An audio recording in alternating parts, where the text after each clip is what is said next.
Hello and shalom, everybody. It's our time to study again. It's that time of the week, our Monday study or our skipped Monday and catching up with it. Because I know like I say, there's always, never fails, either Monday that I end up skipping, and so now I'm just trying to get back to it. And so I am so glad that we are here so that way we can see what Father has for us today. Let us invite him to be with us.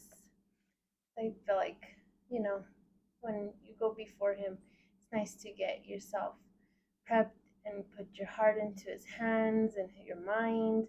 And this way, it's not you leaning on yourself, but you're letting him know, like, I'm coming before you so this way I can understand your words, and this way Father can let you know about his word, rather than sometimes, I know in the past when I was reading his word, I read it more like just a regular, history book, rather than seeing him speaking to me while I was reading it. And like I said, I've already shared before, how that turned out, with me just thinking on it and sharing ahead of time before I really comprehended him fully. And so now I try my best to honor him in everything I do, praise him, and invite him in all the time. So this way, I let his spirit within me, guide me as to what he would want me to understand him, or how to move with what I'm understanding him by. And so, yes. Abba Yehovah, we come before you giving you praise and thanks today. We thank you, Father, for the love that you have for us. We thank you for loving us so much that you never gave up on man. Although there are many times I know we can see where we have let you down, but still you always look to at least someone in the crowd that has, is fully understanding you and takes their time to, you know, calm your spirit and to let how it is for man, and how to keep us reconciled back to you. And so upon those ones is where you bring back your love, and your, someone out there would always appease you. And I saw the example of that through, Abraham. I saw that through the example of Moses. And then, of course, now we have your son, who we can look at, that he is the one that will speak on our behalf, and also help us to understand you, bringing us back to you always. So I thank you for what we have in our hands, your words that show us, Father, and for Messiah, who loved you and loved us, to want to come and reconcile us back to you. And through him, we can come knowing more and more of you.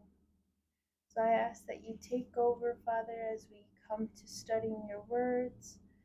Show us what we can, glean, what you would want us to glean from the situation. So this way we can, utilize it into our situations for today if it fits. So, but to know, where is it that you in that situation helped it out, and for us to always know we are to look to you, for you have the answers at all times. You are our Eloah. You, Father, are our King, and you are our Father. So we are to listen to your instructions. So be with us as we take our time through your word today to understand you. In Yeshua's name, I pray and I thank you. I love you. Amen. Okay, so I'll put the 1 hour on my phone like I do. Okay, and so I know we read through chapter 27 last, and of course we were recapping from everything from 26 before we got there. So I kind of recapped two chapters before I kind of move on. So we got to see the situation of Isaac. It was now going into Isaac's story. And now that his father passed away, and we saw that his story, history was kind of in a repeat of what encountered between Isaac and Abimelech. And then we see where Isaac and Rebecca's situation with their son Jacob and what took place there. And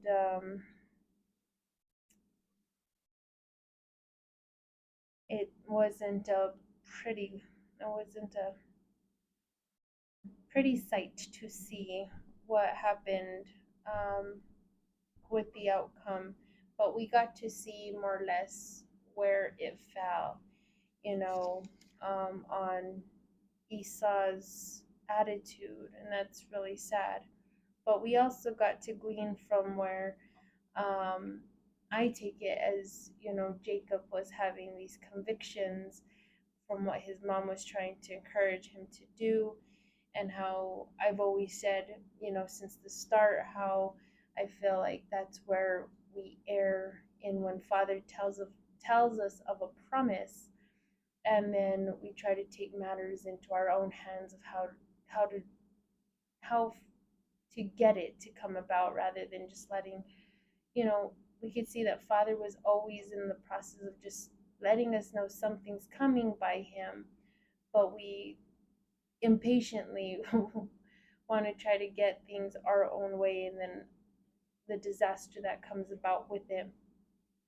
And when I was on thoughts with that, it made me think of how um, we can read about this promised land that he's talking about, that we can inherit, that, granted we stay on path with him, obeying him and doing his commandments to obtain what it is that when we get to be with him, when it comes down to us uh, dying, or taking on our immortal state, to finally living with him in his kingdom. He tells us ahead of time that this is a promise by him that we're going to inherit, um, you know, him being our portion. We're going to inherit him. We're going to have him always with us. And we're going to inherit, the kingdom alongside him and his son. Um, and to me, I think, if because we read that and we know of it, it would be like us wanting to shortcut and try to make that happen for ourselves, and just, commit suicide. You see, that's kind of how I look at a lot of these things that happen, where they hear something of Father and then they took it in their own hands to try to make it come about, and then things just, um, separations happened, and it's really sad. Because I started thinking, well, how could Jacob have possibly got to that position of him being, that the oldest one serves, after Rebecca having heard what, um, the promise that was said of Jacob to how does it say it? Let's see here. Um, Two nations are in your belly, and two peoples from your belly will be separated, and a people will be better than a people, and the greater will serve the younger. And so I was like, well, how could, have probably come about? I always tend to think on those things, especially when I feel like, okay, maybe this could have happened in Father's own way, rather than how she felt led to tell her son to do it her way. And I thought, and I ended up thinking, well, we already kind of see where Esau's attitude kind of was, And when it comes down to the poor attitudes that we have with Father, and when we get into the laws, we do end up seeing where, um, sadly, we shoot ourselves in the foot, and Father ends up taking our lives. You know, even just out of that being sometimes even His own graciousness of taking us out before we cause much more sentence upon ourselves when we come down to Him in judgment time. But it could have been that kind of situation. Not that you hope for anybody's death, but the attitude that Esau was already showing. What if, he would have passed while he was supposed to be given this blessing, and then all of a sudden, um, now it's like, oh no, Esau's gone. Now it's only Jacob. That would have been one way I would have thought possible. Could have been one way of seeing how Jacob could have gotten to be, you know, someone that the oldest one would end up serving, and depending on if Esau never had any sons, because mostly it was like his sons that would take over, and maybe he wouldn't have no sons, and therefore it would pass on to Jacob. These are just all random thoughts when it comes down to like how you kind of see even royalties passing down, who's in charge next, out of kingships. But I don't know, those were just random thoughts. But I started to meditate with Father, like, for another example for myself, and I just stated it where, He promises us this kingdom we're going to inherit with Him, and then if we wanted to take it into our own hands of how to try to uh, gain it faster, and that would be like I said, committing suicide just so we can try to obtain what He promised, and that's not how it works. I think that can work against you because you're now playing God in your own way and taking your own life just to try to get to Him sooner and to obtain the promises that He said. But anyways, that's just little random. Uh, I don't know. Is it ranting or it's just meditation? I don't know. Just something that was coming to mind as we're recapping it. Okay, so we do see the outcome of what had happened, and then we do end up seeing where Esau still ended up getting, a prayer spoken over him by his dad, because he was asking him, can you do not have one at least for me still? And it was basically like, I just take it as his dad telling him, until you get to a place of um, forgiveness, this is gonna, weigh over you, kind of thing. Um,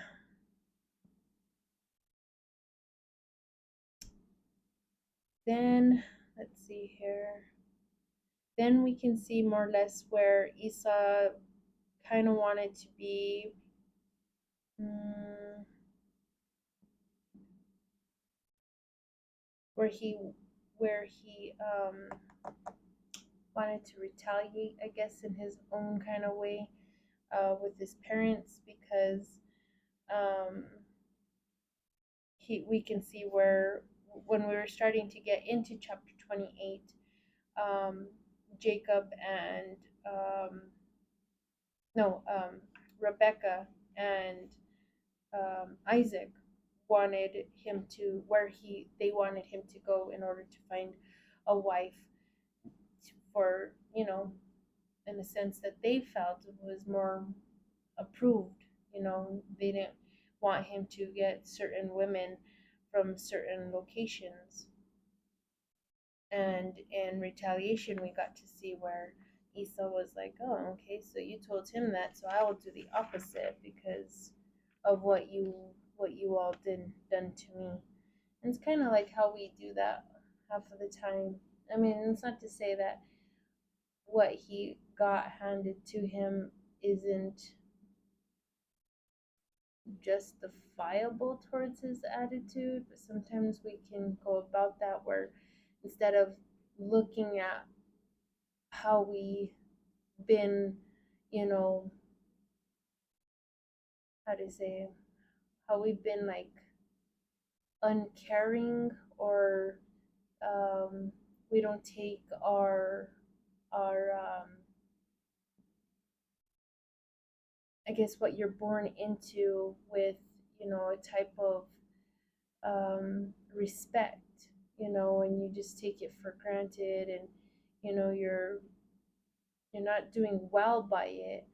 And instead of checking yourself with it, it's easy just to look at why, parents would, block you from being the one that, takes the family business, or, you know, they just see that you're not going to treat it well, and keep with the idea of what your family's legacy is held it to, and this is just by a different example. And so, um, of course, he's going to blame everybody around him for him not obtaining what he feels was deserving, that he feels because he's the oldest one. And we'll see down the road with father, um, he's not a god of partiality. He's gonna, if he's gonna give you, the a chance to, you know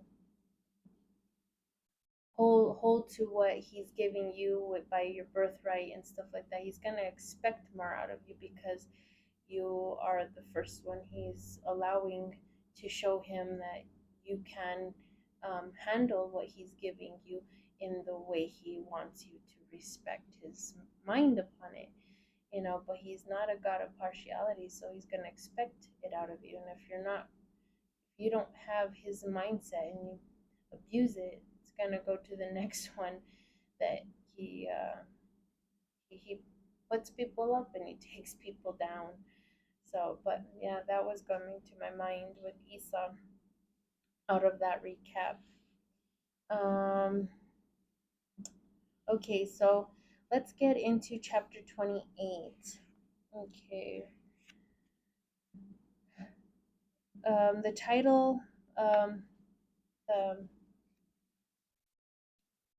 little titles that we'll be reading in this chapter is Isaac sent to Laban, and then Jacob's dream and vow. Okay. So Isaac sent to Laban and Jacob's dream and vow. Okay.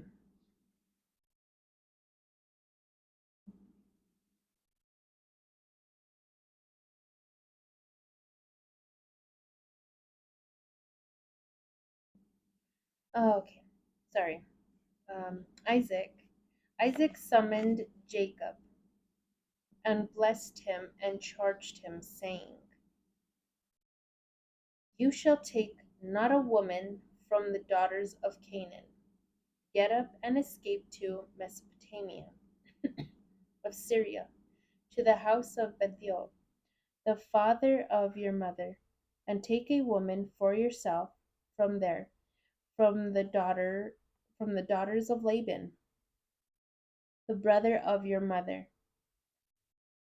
May my God bless you, and may he increase you, and may he multiply you, and you will become a gatherer of nations, and may he give you the blessing of Abraham your father."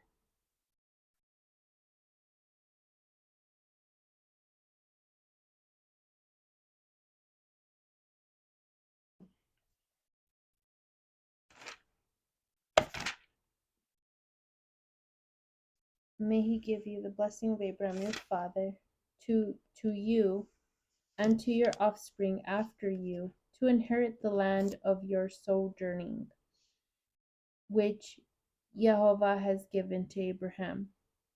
So Isaac sent off Jacob, and he went to Mesopotamia to Laban, the son of Bethuel, the Aramean, and brother of Rebekah, the mother of Jacob and Esau. Esau saw that Isaac blessed Jacob, and he was gone away to Mesopotamia of Syria, to take a woman for himself. Okay, before I continue, I found the little letter A above the name Syria, and it's Hebrew for Padan Aram. Padan Haram, Aram. To take a woman for himself, that when he blessed also, he commanded him, saying, You shall not take a wife from the daughters of Canaan. And Jacob obeyed his father and mother and went to Mesopotamia. And Esau saw that the daughters of Canaan were evil before Isaac his father. So Esau went to Ishmael and took Mahalath, the daughter of Ishmael, the son of Abraham, the sister of Nebaioth,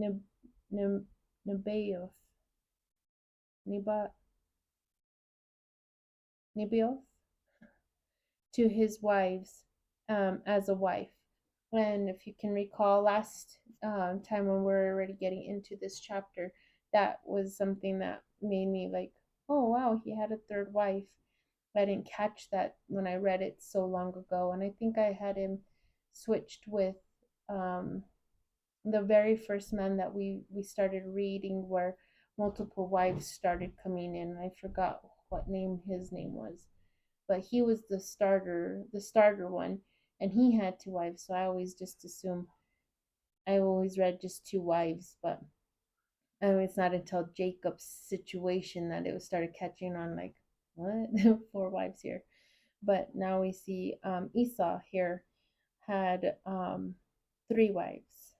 And last reading, I pointed out the other two wives and where they were from. Okay, verse 10.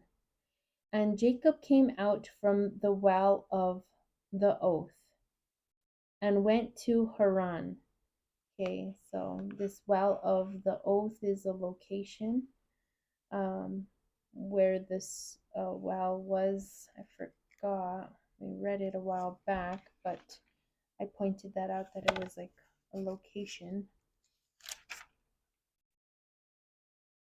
And I think it was like what his father had dug,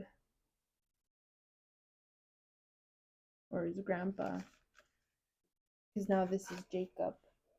Okay. I'm sorry. And Jacob came out from the well of the oath and went to Haran. And he came to a place and slept there, for the sun had set. And he took one of the stones of the place and put it at his head. And he lay down in that place. And he dreamed, and look, a ladder fixed upon the earth, whose top was reaching into the heavens, and the angels of God were ascending and descending upon it. Jehovah rested upon it and said, I am Jehovah of Abraham, or Eloah, God, your father, of Abraham, your father, and the God of Isaac. Do not fear. The land on which you are sleeping upon it, I will give it to you and to your offspring.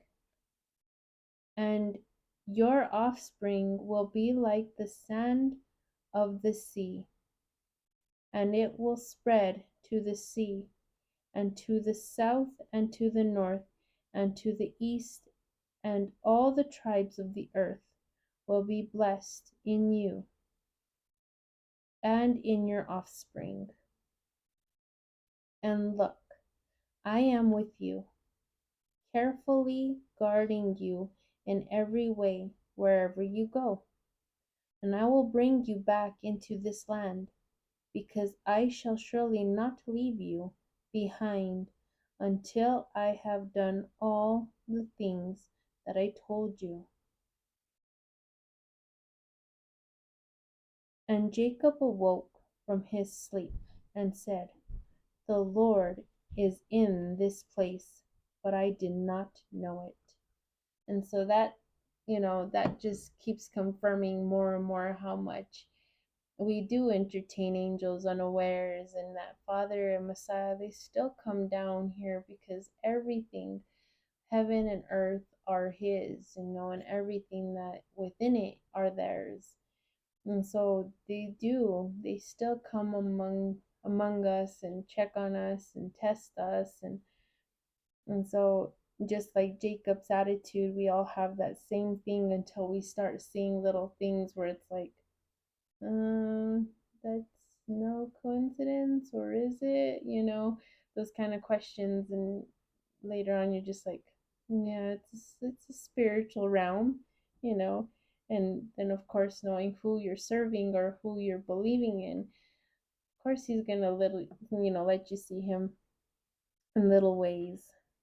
And I know a lot of us are hoping for big ways like that, whether it is a dream or hearing him audibly, you know. Um, but I think Father kind of just knows with where each and every one of us are at, and if we can, you know, um, if we can even what's that word?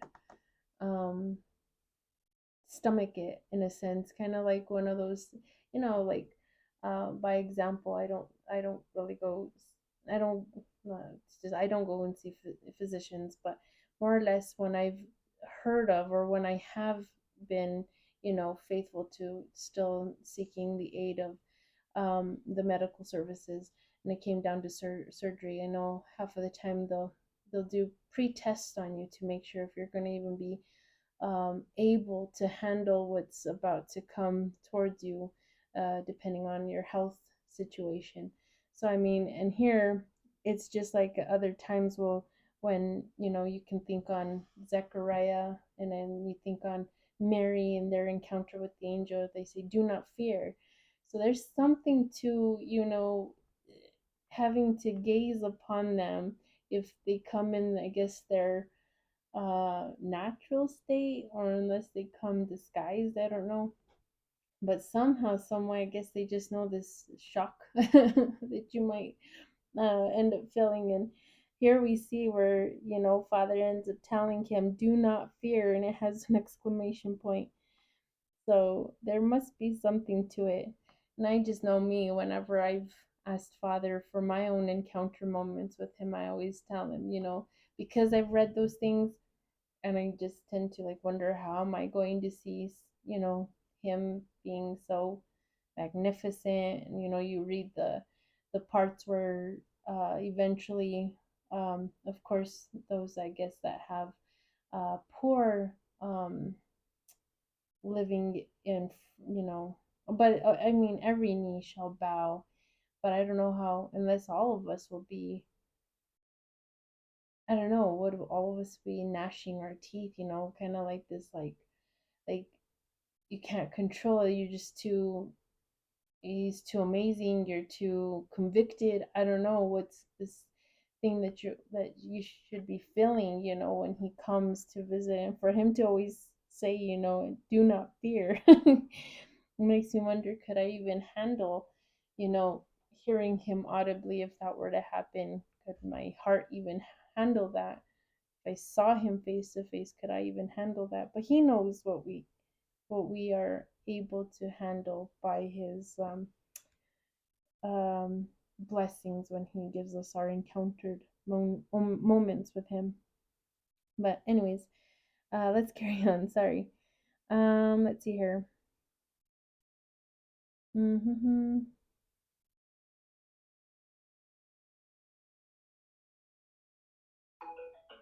Okay, I'll go back a little bit. Okay, and okay, so of course we're seeing kind of what Father has been promising them this whole time, each and every one of them. Abraham got told the same thing, Isaac got told the same thing, and now we're seeing the same blessing being spoken from Father onto Jacob, because now Jacob is the one Father is going to be walking, you know, his life out with him. Okay, and so and 15, verse 15. And look, I am with you, carefully guarding you in every way, where wherever you go, and I will bring you back into this land, because I shall surely not leave you behind until I have done all the things that I told you. And Jacob awoke from his sleep and said, The Lord is in this place, but I did not know it. And he was afraid, see, and said, How awesome is this place? So, see, there we go. He even feared it, How could we all handle what Father would give us to really comprehend His presence? So, anyways, how awesome is this place? This is nothing other than a house of Eloah, of Jehovah, God. And this is the door of the heavens. So Jacob rose in the morning, and he took the stone which he put there at his head, and he erected it as a pillar, and he poured out olive oil on the top of it. And Jacob called the name of that place House of Eloah, or House of Jehovah. Um, and Luz was form formal formerly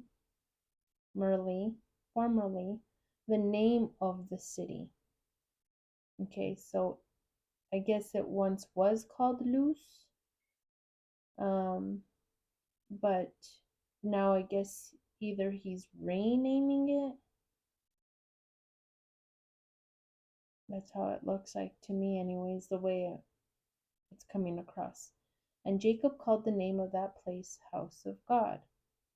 And Luz was formerly the name of the city.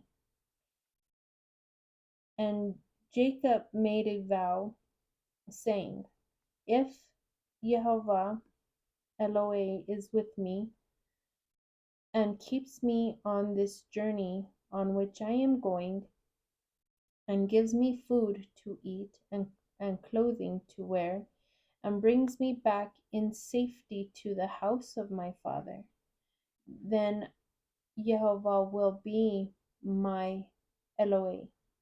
Okay, so now we can see where um I don't know if you could look at it as like a something like a negotiation, or just because you can have a choice. Father lets us choose him, just like we got to see with Abraham, when he called him out from his people to come and follow him. You know, Abraham could have said, No, I'm good. We have our gods here. These are the ones that I've been raised to serve, you know. But he wanted to choose Jehovah, and, Jehovah chose him, but Jehovah lets you choose. And so now the same here, we see that kind of example where Father says, like, look, at the starting point when he's like, when he meets him, like, don't fear. And he starts telling him, look, I'm going to do this, this, and this for you. And now Jacob saying, okay, you know,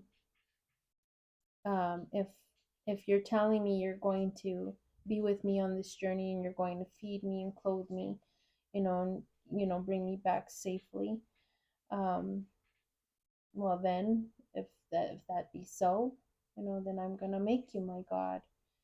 So he could have not wanted father, but he's telling him, I will make you my God.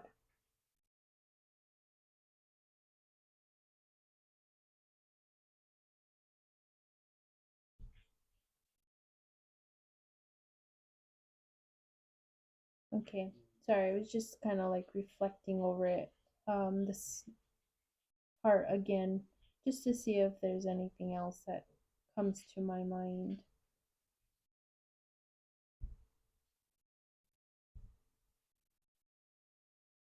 So I know most of the time that it shouldn't always be about signs. We do see where, when we get to that place and point with Messiah, when he's already kind of frustrated with the people, where they're like, oh, you're the Son of God, then prove it. Everything was about like, you know, if you say who you say you are, well, then prove it. Everything's all about signs and stuff like that. With and he's like, oh, this perverted generation, everything just has to be by like, prove it, prove it, prove it, rather than just understanding how to look through the word, and you can see that it's verifying. It'll prove me. But they want to see these magnificent things, and it's not always bad. I mean, you do see some examples like this where, I guess, where you can kind of see Jacob now saying, if you do show me that I'm gonna be fed and I am gonna be clothed, if you do show me this, then I am going to make you my God. We have Gideon's story, the same thing.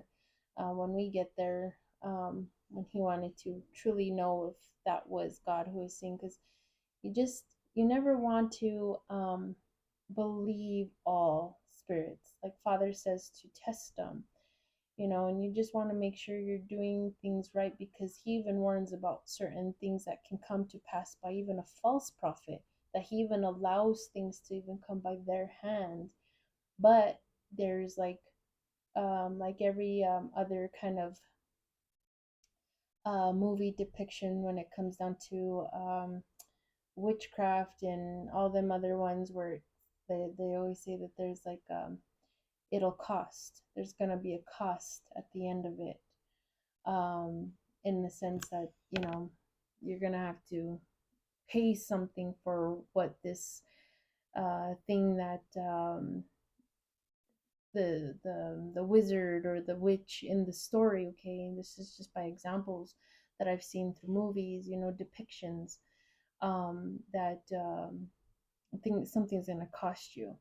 And I look at when Father kind of gives that same kind of warning, that these things can come by these false prophets, where they can do phenomenal things.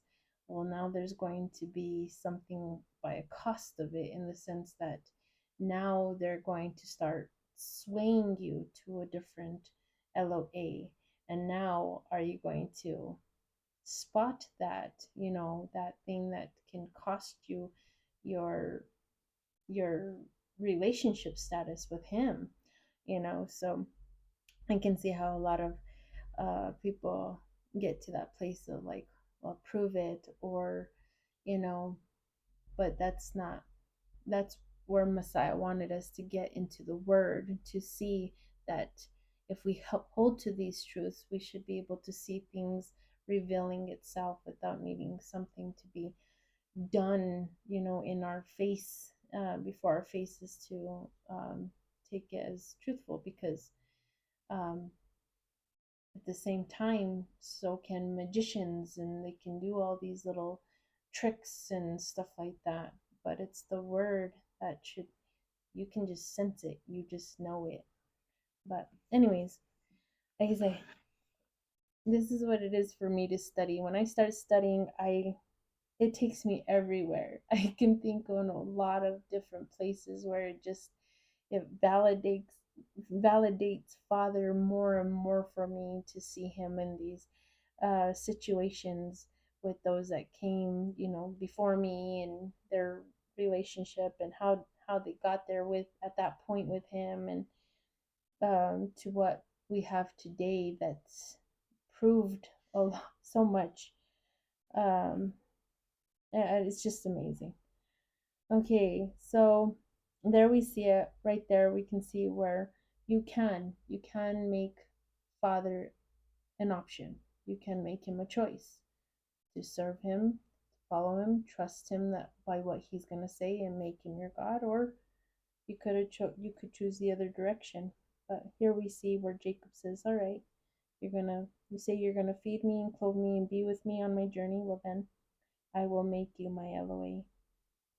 Okay, verse 21. I'll go right there. And bring and brings me back in safety to the house of my father. Then Jehovah will be my LOA. And this stone which I erected as a pillar will be a house of Jehovah for me. And of all things that you give me, I will tithe a tenth of it to you. Okay, so where would Jacob know of that word tithe? I know I've heard a lot of arguments as to like we don't have to tithe. It was more about animals and this and that, but each teacher I've been able to get some, understanding from um, shows that tithing has always been, and it didn't have to just be about animals. There was also money involved in the tithing. And so, like right here, um, if tithing wasn't a thing, would um, and if it had to be about a specific thing, um, then why is Jacob showing that it's like he's known of this word? So he must have gotten the examples from, his grandpa and his dad, and and then for him to say that he'll tithe a tenth of all things. So this also keeps confirming all of the stuff that I've seen. Others help me understand and grasp that it isn't. It's not just about animals. It's about everything. It could be the people. It could be people that he gets. It could be money. All things material. Um, so you can see that he already knew of what tithe meant, and that he was basically going to do exactly what he saw his dad do, and what his dad learned from his dad. So there we have it. Um, okay, chapter 29. We're 20 minutes on the clock still, so I think we'll be able to still keep going. And like always, I'll always come back to this same chapter and read from it again if we don't finish it. Okay, so chapter 29. The titles for chapter 29 that we should see within it are Jacob marries Leah and Rachel. Then we'll get to a place where it talks about Leah's children, and that's it for this chapter. Okay. And Jacob lifted his feet and went to the land of the east to Laban, the son of Bethuel of the Syrians, and the brother of Rebekah, the mother of Jacob and Esau. And he looked, and look, a well in the plain. And that has like an exclamation point. So I guess maybe it's just showing how grand that is, like to have a well in the flat top mountain plain. Um, sorry, we'll keep going. 3 flocks of sheep were there, resting near it.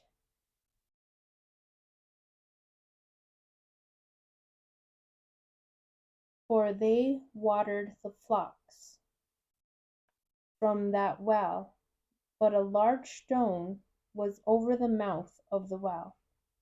And they would gather all the flocks there, and roll away the stone from the mouth of the well, and give water to the sheep, and return the stone to the mouth of the well in its place.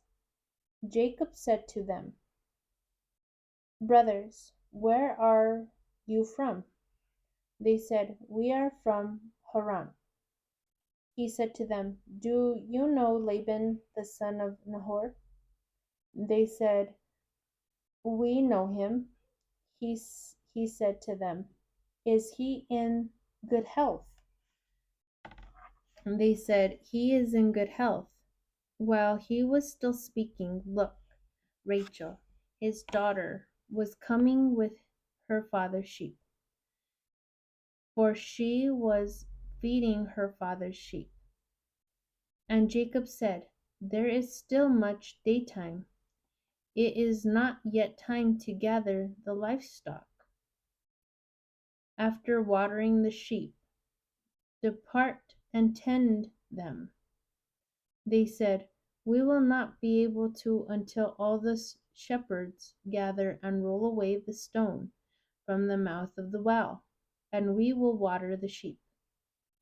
While he was still speaking to them, Rachel, the daughter of Laban, also was coming with the sheep of her father, for she was tending the sheep of her father. It happened when Jacob saw Rachel, the daughter of Laban, the brother of his mother, the, that Jacob approached and rolled away the stone from the mouth of the well, and watered the sheep of Laban, the brother of his mother. And Jacob kissed Rachel, and cried aloud with his voice, and wept. Now that is a love scene you do not really find much in any of the romance novels I've read or the romance movies that I've read. But it's still something beautiful to see in its own unique version. I mean, it has like the whole seeing the girl coming from a distance kind of thing. And now you want to, impress her. So now, I don't know, maybe this to try to remove the stone from the mouth of the well has probably been efforted and uh, has probably been strugglesome for some, but because he was so you know smitten over Rachel that his strength, I don't know, was there and he just moved it to try to impress her. That's how I'm just envisioning what this scene could possibly look like in its own type of um, movie depiction. But I think it's beautiful, and of course he just couldn't fight back. He couldn't control himself not giving her a kiss and crying out loud with the voice, and he wept. That's something I just tend to wonder what was going through her mind. Today we have movies depicting where you have to work up, you know, um, trying to get the girl's attention. And if you do something out of character like that, right away you're gonna get smacked. But he wept. A loud voice. He cried aloud and he wept. Makes you wonder what he said. Okay, let's carry on. Verse 12. And he told Rachel that he was a brother of her father, and that he was the son of Rebekah. And she ran and told her father about these matters. And this happened when Laban heard the name of Jacob, the son of his sister, he ran to meet him, and he embraced him and kissed him and brought him into his house. And he described all these matters to Laban. And Laban said to him, "You are from my bones and from my flesh." Makes me wonder what kind of conversation was he telling to his uncle? Because I find it funny that here Laban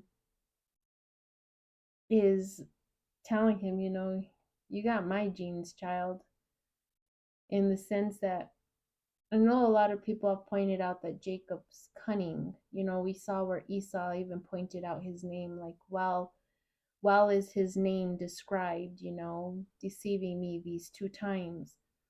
But we can see where the first one, yeah, I can say it was in a cunning kind of way, crafty, to try to take his brother's birthright. But the second one, of course, I really think more he was just obeying his mother, because I can see his conviction there. Not that he stopped it, and I mean he could have just ran to his dad and like told him everything, but he didn't. But I still kind of put it on his mom, and she said to put it on her. But like, how far did he tell him of all these things as to why he showed up? Did he tell him like, you know I've like sometimes you can open up to your uncles a lot more, your aunts or your uncles a lot more than your parents. You might tell them a lot more detailed information, and some of them will like, yeah, that's my nephew, or yeah, that's my niece, and you tend to wonder. I tend to wonder when I get here as to like, could it be something like that? Did he tell him what happened to Esau, or you know and was it said wrongfully? I don't know. Or just because Laban can see, could his uncle see right through him, like, oh yeah, you're a lot like me, or because we end up seeing where Laban starts to hand it over to Jacob just the same. I don't know. Those are just random thoughts there. It could just be that, he's just telling him, well, we are relative, we are related. You're my nephew. I don't know. I don't know how to take this conversation. Okay, verse 14 again. And Laban said to him, "You are from my bones and from my flesh." And he was with him in and he was with him a month of days. So I guess a full month, a month of days.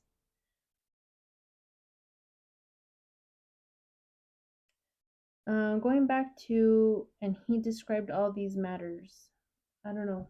I'm just wondering, did he tell him how he got there? Like why his parents sent him there and all that matter? Or was he just talking about how he came to finding his uncle through Rachel? I mean, who knows? It could just be a wide range of everything. Maybe everything even leading to that point of connection with his cousin. But anyways, let's carry on. Like I said, I can think so many different ways with Father when I'm reading. Okay, verse 15. Laban said to Jacob, "For because you are my brother, you will not serve me for nothing. Tell me what your wage is." Laban had 2 daughters. The name, okay, so we can see that now Jacob being there, I guess, for a length of days, like a month, I guess. So it says month of days. I guess has been working for his uncle. So now we see where um, now he's telling him, he's going to pay him for his services. Okay, so tell me what your wage is. Laban had 2 daughters. The name of the older was Leah, and the name of the younger was Rachel. Leah's eyes were sickly, but Rachel was beautiful in appearance and graceful in appearance. Okay, so we can see where Leah's more known to just be, um, I don't know, how do you say it? Less attractive. But it's just mentioning her eyes, I don't know. But because it's talking about Rachel's beauty and appearance and graceful in appearance, makes me think that maybe she has much more of a, you know, shape to her, as well as her face being beautiful. And Leah's just there, you know. Um, that's how I'm understanding it. Um, there's other versions to Leah's eyes being described. I can't remember them at the top of my mind right now, but here it mentions that her eyes are sickly. So I'm just wondering what kind of like makes you tend to, I tend to wonder what it is that how these girls looked. One being, you know, fair and the other one, being really beautiful. And then the eyes of Leah, sickly, like is in diseased or just, you know, there's so many eyes that you can think on the shapes of them. Some have like slush puppy eyes. I don't know. I'm just thinking on Leah. I know, like with my own eyes and the things that I've, from me going to doctor's visits, like I said, when I was still honoring man's words over me, um, eventually my eyes started swelling up. Like they're more puffy. Like, and some have pointed that out to me. Like my eyes always look so puffy, like sickly in a sense, I guess, to this kind of word.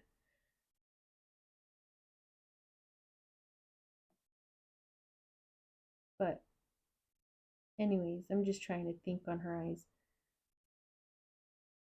Okay, verse 18. Jacob loved Rachel, and he said, I will serve you 7 years for Rachel. Okay, so here we're seeing um, Laban, who, was like saying, you are my family, and you're serving me, you're giving me your services, but I'm not gonna not pay you. What shall I pay you? And so now, seeing Rachel, and he like I said, um in love with her, um now he's negotiating what he wants. Okay, I will serve you 7 years for Rachel, your younger daughter. Laban said to him, better that I give her to you than that I give her to another man. So he's in agreement. He's like, I'd rather give her to you than someone else. Um, live with me. And Jacob worked on account of Rachel for seven years. Jacob said to Laban, give me my wife, for my days have been filled, so that I may go in to her. I still kind of chuckle at those type of statements, like, oh, what son-in-law really is going to open up so expressly on what he can't wait to do with his father-in-law's, you know, daughter. I just guess because I tend to think back to my courting days with my husband, and I know my dad would not like to hear certain you don't have to express you don't have to express what will come about. Um, but I don't see my husband at the same time being so bold as to what he can't wait to do. He just I couldn't see it. Uh,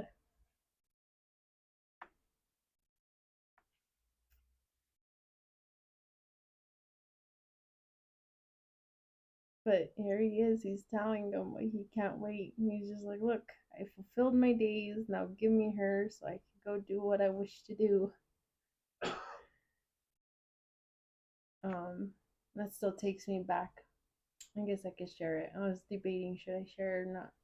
But it does take me back to when my husband and I we just got married, and my I don't know if I think it was our friends. I don't think it was my husband, to be honest. I think it was our friends, but just out of a joke. I think they ended up writing something like, uh, just slept together, but fill in that blank with the what happens. And they wrote something on the window, if I can recall it right. And I think when my mom came to visit, I don't I think someone was not liking what was written there.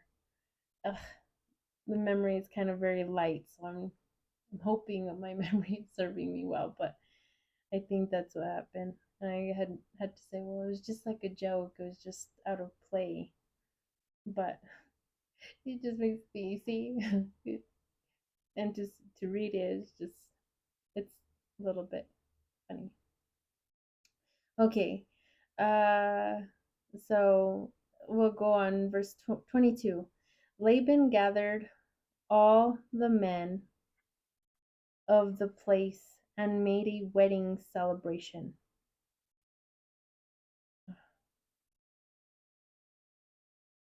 And evening came, and taking his daughter Leah, he led her in to Jacob, and Jacob went into her. Okay, so now we see where um, Jacob's getting played out here. So now we can see, now you see where my mind goes with Laban kind of telling him, you're from my flesh, you're bone of my bone and flesh of my flesh, not just in a sense of admitting that, hey, we are, we're related to one another, but I'm wondering if there's that kind of like cunning, kind of like, yeah, you're just like me.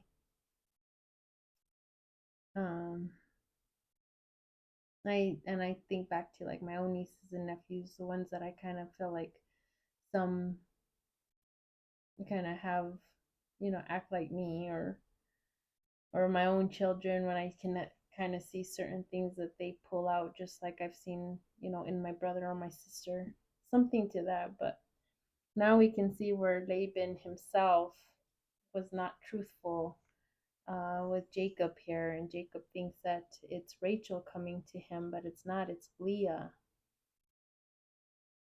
And we only have a minute left, so I'm going to stop it right there because there is so much I can say on this one. It's a really sad, it's a really sad thing to me, anyways, in a lot of angles, in a lot of what's happening here. But we'll get more into the details of that next go around when we read it. I'm just seeing if anything to share more on.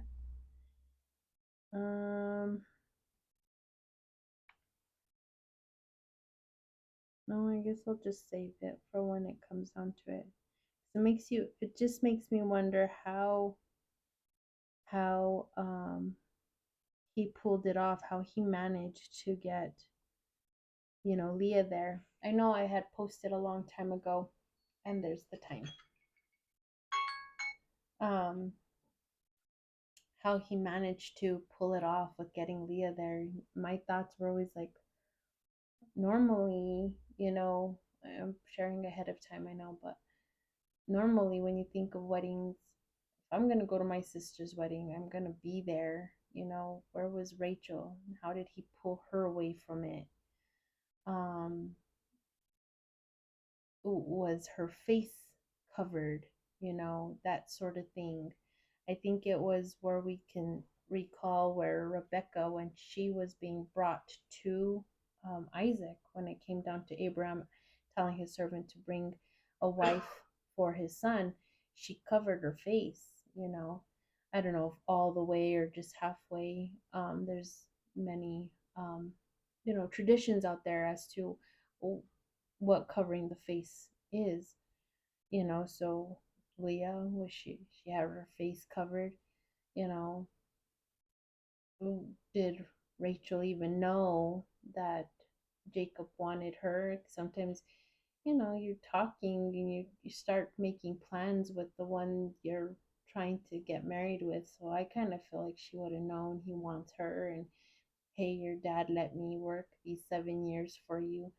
So I think she would have caused a little bit of a scene to tell, Jacob, that's not me. Or I don't know, did he hold her back? Did he keep her locked up? I don't know. But there's just so much things that we're going to see in here, and my mind just questions what could have taken place. Um, that, I don't know. We'll get there when we get there. But, anyways, let's thank Father for today, our reading. Abba, I thank you for this evening to be able to come and to study along with you, just to see how everything unfolds. And then from having taken my time somewhat, years past, in reading your word and knowing of your laws, it's becoming a lot more clear now that I'm taking a lot more of, a slower approach at understanding your words, and how um, your commandments are so fitting as to like how we just take our time to really understand your law, then we wouldn't find ourselves in many situations. And how much we can read your word and how it's fitting even still as of today. We look at a lot of what we read from your word as ancient history. We have expressions that's, we state stuff like that. It's ancient history. Like if it's an over and it's done and it's no longer, relevant, or it doesn't happen any longer. And yet we see, Solomon's statement where there's nothing new under the sun. Things always happen the same. So I just thank you, Abba, that we do have your words, that we can go ahead and meditate, check on these things, so that way we do get better at not history repeating itself. So I thank you, Abba. And what can I glean from tonight's recaps to this very situation is just to know to always put you first. Always know to put you first. Think before doing. And now, because we have your words written on paper, there is no excuse not to know you better by all these examples and to put them into motion for better turnout. So I pray, Abba, that I never stop learning what your word says. So this way, when things present itself, I know exactly how to hear you in the decision that should be made for the right choice. So I just thank you, Abba, and I love you, and be with all of us throughout the week. Um, help us to stay on on top of being in your word, because we know tests and trials come from every angle, especially um, from the enemy that wants to throw us off. But sometimes you allow us to you want to check our heart and that we're right with you, Father. So be with us, give us our escape, because you won't give us more than we can't handle. And you do. You let us know where the answer is for the escape door. So may we show others that it is not hard to serve you, Abba. So many more can realize that you are with them if they just come to choosing you to be their Elohim. In Yeshua's name, Abba, I love you and I submit unto you all my days of my life.